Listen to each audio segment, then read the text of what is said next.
बिस्मिल्लाहिर्रहमानिर्रहीम। Procurement book page number 9 lecture number 4 part 4। 3 part already available है इस page 8 और 9 के ऊपर, जिसमें प्रिंसिपल ऑफ प्रोक्योरमेंट पर एक वीडियो है और सेकंड वीडियो में बेस्ट वैल्यू फॉर मनी है और थर्ड वीडियो में इंटीग्रिटी, ट्रांसपेरेंसी और फेयरनेस के ऊपर कुछ डिस्कशन है। तो आज इस टॉपिक को जो पेज नंबर 8 और 9 के ऊपर अवेलेबल है डाटा, उसको क्लोज करते हैं। 4 पॉइंट और है तो उनको मैं जल्दी एक्सप्लेन कर देता हूँ। तो नेक्स्ट फिर अगली वीडियो में नेक्स्ट टॉपिक के ऊपर चलते हैं। पॉइंट नंबर 3 है, जैसे कि पहला point best value for money था जो कि टॉप प्रायोरिटी है प्रोक्योरमेंट वालों के लिए, और सेकंड पॉइंट था फेयरनेस, इंटेग्रिटी और ट्रांसपेरेंसी। तो ये भी एक मस्ट पॉइंट है कि इसके बगैर तो प्रोक्योरमेंट हो ही नहीं सकती, क्योंकि आप किसी भी कंपनी का जिसमें आप काम कर रहे हैं उसका 60-70% बजट जो है वो कंज्यूम कर रहे होते हैं गुड्स एंड सर्विसेज की बाइंग के ऊपर। तो ऐसी हालत में जब आप मिलियन बिलियन रुपीज़ के बजट को कंज्यूम कर रहे हो तो आपके अंदर फेयरनेस, इंटेग्रिटी और ट्रांसपेरेंसी का आंसर तो बहुत स्ट्रॉन्ग होना चाहिए। और थर्ड पॉइंट है effective national and international competition. अब यहाँ पर इंटरनेशनल कंपटीशन इसलिए एंटर किया गया कि बहुत सारी ऑर्गेनाइजेशन जैसे कि इंपोर्ट भी हो रही होती है, या ऐसी जो सेमी गवर्नमेंट या गवर्नमेंट टाइप की ऑर्गेनाइजेशन होती हैं, तो वहाँ पे बहुत सारे टेंडरिंग ऐसी हो रही होती है, बाइंग ऐसी हो रही होती है जो कि इंटरनेशनल मार्केट से होती है। इवन जो कमर्शियल ऑर्गेनाइजेशन होती हैं वहाँ पर भी बहुत सारी इंपोर्ट्स हो रही होती हैं, प्लांट मशीनरी होता है, स्पेयर पार्ट्स होते हैं, रॉ मटेरियल्स होते हैं। तो अगर आपके लोकल भी अवेलेबल है वो चीज़ और इंटरनेशनल मार्केट में भी है तो फिर आप दोनों को चेक कर लें, लेकिन प्रेफरेंस आप उनको दें जो कि लोकल मार्केट में मैन्युफैक्चर हो रही हैं, यानी कि अपने कंट्री में जो बनने वाली चीज़ें हैं उनको दें। लेकिन एक फेयर कंपटीशन के लिए ज़रूरी है कि आप उनको एवेलुएट ज़रूर करें कि क्या प्राइसेस हैं, क्या क्वालिटी है और एंड यूज़र की क्या रिक्वायरमेंट है। तो जब भी आप सोर्सिंग करें तो आप नेशनल मार्केट और इंटरनेशनल मार्केट दोनों को चेक कर लें। चौथा पॉइंट है कि आप अपनी ऑर्गेनाइजेशन का इंटरेस्ट वॉच करें, यानी वो सारा प्रोसेस जो आप कर रहे हैं प्रोक्योरमेंट में उसमें आपकी प्रेफरेंस जो है वो आपकी ऑर्गेनाइजेशन के रिलेटेड हो। यानी आप प्रोसेस तो आप फेयर रखें, ट्रांसपेरेंट रखें, और ये सारी ट्रांसपेरेंसी, फेयरनेस जो है ये प्रोसेस से के रिलेटेड है। मतलब आपको जो डॉक्यूमेंटेशन चाहिए आप उसको फेयर रखें, आपने जो इंफॉर्मेशन वेंडर्स को देनी है वो सबके साथ इक्वली शेयर करें, किसी को स्पेशल ट्रीटमेंट ना दें। ये वो चीज़ें जो प्रोसेस से रिलेटेड है, लेकिन इंटरेस्ट आपने अपनी ऑर्गेनाइजेशन का वॉच करना है। आप अपनी ऑर्गेनाइजेशन के लिए काम कर रहे हैं, आपने फ़ायदा अपनी ऑर्गेनाइजेशन का देखना कि हम किस तरह से इसको बेस्ट वैल्यू फॉर मनी क्या चीज़ है। ज़ाहिर है बेस्ट वैल्यू फॉर मनी कि हम जो स्पेंड कर रहे हैं उसके रिटर्न में हमें ऐसी चीज़ मिले जो कि हमारे लिए फ़ायदा मंद हो। इसको मैं थोड़ा इस तरह से एक्सप्लेन कर देता हूँ कि मैं एक मीटिंग में बैठा था तो उस कंपनी के जो ऑनर थे वो भी वहाँ पर बैठे थे। तो एक प्लांट इंपोर्ट हो रहा था, कार्बोनेटेड ड्रिंक का प्लांट था, चाइना से इंपोर्ट होना था। तो अब वो बाकी चीज़ें सब रेंज हो चुकी थी, जो भी प्लांट, बिल्डिंग और एक्सिलरी इक्विपमेंट ये वो। तो अब प्लांट की शिपमेंट का इंतज़ार था। तो उन्होंने मुझसे कहा, मैं इंपोर्ट को भी देखता था, तो उन्होंने मुझसे कहा कि सलीम साहब देखें कितना मिनिमम टाइम आप लेंगे इसको डिलीवर करवाने में, तो मुझे उसके मतलब कुछ बताएं। तो मैंने कहा जी कि सप्लायर की तरफ से अब जो डेट आई थी कि इस तरह से हम ये करेंगे, तो मैंने उस शेड्यूल के हिसाब से उनको बताया कि जी इतना टाइम लगेगा, से कि वो 3 माह थे।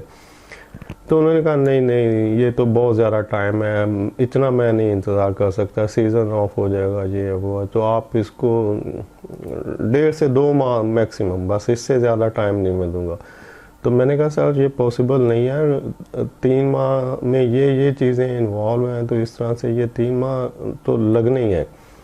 तो उन्होंने कहा नहीं यार आप देखें, आप ट्राई करें, आप उनको कन्विंस करें, 1.5 से 1.5 माह तक लेके आएँ, और ज़्यादा लगे तो कुछ दिन आगे ले जाएं, लेकिन 2 से आगे ना जाए। अब वो मुझे कन्विंस कर रहे हैं कि तुम ऐसे करो, और मैं उनको बता रहा हूँ कि सर ये शेड्यूल है, इसमें ये चीज़ें इन्वॉल्व हैं। फिर तो उन्होंने कहा कि यार आप मेरे लिए काम करते हो या उनके लिए काम करते हो। तो अब ये ऐसी बात थी कि मैं हैरान हो गया, और इससे पहले मैंने भी कभी नहीं सोचा था कि यानी जब हम काम कर रहे होते हैं तो हम दोनों साइडों को देख रहे होते हैं। हम सप्लायर के एंड के ऊपर भी खुद ही वकील बन के बैठे होते हैं और अपनी कंपनी की तरफ से भी खुद ही वकील होते हैं। हम उनकी भी फेवर कर रहे होते हैं और अपनी कंपनी की भी कर रहे होते हैं। तो अगर सप्लायर ने कहा 3 माह है और हमारा सीईओ कह रहा है कि नहीं ये 1.5 माह में होना चाहिए, तो मैं उनकी भी वकालत कर रहा हूँ, अपनी कंपनी की वकालत उनके साथ कर रहा हूँ।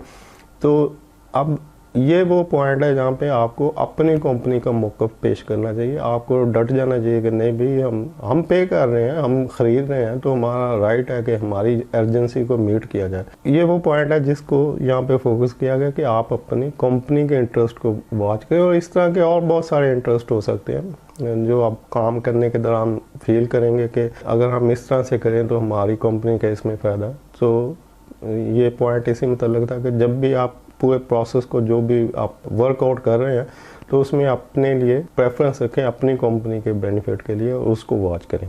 5वां पॉइंट है एफिशिएंट टाइमलीनेस।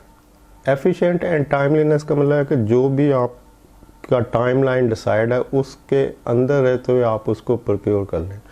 और इसको आप इस तरह से देखें कि अगर आप 10 साल पहले एक बिल्डिंग प्लान करते हैं बनाने के लिए या घर बनाना चाहते हैं, तो अगर वो घर आप उस वक्त बना लेते तो अच्छा होता। लेकिन अगर आपने ये सोचा कि नहीं यार देख लेते हैं अभी 2-4, अभी फौरी ज़रूरत नहीं है तो ठीक है 2-4 साल बाद देखेंगे, 5 साल बाद देखेंगे, फिर आपने कहा अच्छा कुछ और टाइम दे वेट कर लेते, पैसे तो डिपॉजिट में पड़े हैं, इंटरेस्ट आ रहा है ये तो नुकसान तो कोई नहीं है, तो जब ज़रूरत होगी। तो अभी आपको अचानक ज़रूरत पड़ गई है, तो अब आप जब जाएंगे उसको बनाने के लिए और जितने पैसे आपने रखे हुए हैं जब आप देखेंगे तो उस वक्त वो जो उतने पैसों में 2 मंजिला बिल्डिंग बन सकती थी, अब वो सिंगल स्टोरी बिल्डिंग बनेंगी, क्योंकि सब चीज़ों के प्राइसेस आगे जा चुकी है, डिफ्लेशन बढ़ चुका है और इंटरेस्ट रेट बढ़ चुका है, दूसरी करेंसी से रुपये की जो वैल्यू है वो डाउन हो चुकी है। तो और ये शुरू से हुआ है, जब से पाकिस्तान बना है रुपये हमेशा डी वैल्यू हुआ है।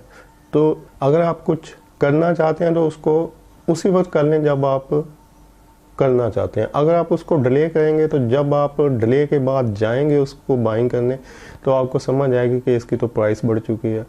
और मैंने अभी ये जनवरी में एक हुंडा सिविक ख़रीदी थी, उस वक्त उसकी प्राइस 28 लाख की थी, तो अभी उसकी प्राइस 2-3 माह पहले ये शायद जुलाई में 40 लाख तक जा चुकी है। तो ये जो प्राइसेस इसी को कहते हैं कि भाई आप एक जो मिनिमम टाइम लाइन है, और एफिशिएंट बाइंग इसी को कहते हैं कि आप उसी टाइम लाइन के अंदर रहते हुए अपनी बाइंग को परफॉर्म कर लें ताकि प्राइसेस की वजह से उसमें कुछ इजाफा ना हो जाए। और छठा पॉइंट है सपोर्ट ऑफ लोकल इंडस्ट्री। तो ये एक लॉयल्टी के लिए ऐड किया गया, मैंने शुरू में भी बताया था जो फर्स्ट पार्ट है इस वीडियो का लेक्चर 4 का, कि आप इसमें से कुछ कम ज़्यादा कर सकते हैं पॉइंट। और ये भी इसी तरह का पॉइंट है, ये एक लॉयल्टी है कंट्री के साथ कि जब भी आपने कुछ बाइंग करनी है तो आप अपनी लोकल मैन्युफैक्चरिंग आइटम को प्रेफरेंस दें ताकि लोकल इंडस्ट्री ग्रो करे, बिज़नेस ग्रो करे और लोगों के लिए जॉब अपॉर्चुनिटी ज़्यादा से ज़्यादा अवेलेबल हों। और जॉब अपॉर्चुनिटी ज़्यादा अवेलेबल होंगी तो लोगों का कैश फ्लो बढ़ेगा, उनका ख़र्चा बढ़ेगा। जब वो ज़्यादा खर्च करेंगे तो वो ज़्यादा बिज़नेस को बढ़ाएंगे, यानी जितना भी ज़्यादा खर्च होता है उतना ही बिज़नेस बढ़ता है और बढ़ा हुआ बिज़नेस बढ़ी हुई जॉब्स को जनरेट करता है और जॉब जनरेट होती हैं तो लोगों की इनकम बढ़ती है। तो ये एक सर्कल होता है जो चलता है। इसलिए कहते हैं कि कभी भी पैसे को दबा के नहीं रखना चाहिए। ये नहीं कि आप घर में सूट केस में दबा दें, बैंक में दबा दें, मतलब कि सेव कर लें। पैसे को ज़्यादा से ज़्यादा खर्च करना चाहिए ताकि वो रिवॉल्व होता रहे, वो सर्कल में रहे। पैसा जितना सर्कल में रहेगा उतनी ग्रोथ, इकॉनमी की ग्रोथ ज़्यादा होगी, जॉब अपॉर्चुनिटी ज़्यादा होंगी, लोग ज़्यादा खुशहाल होंगे। तो ये लेक्चर 4 पे हम इस टॉपिक को क्लोज़ करते हैं। वीडियो देखने के लिए शुक्रिया। अल्लाह हाफिज़।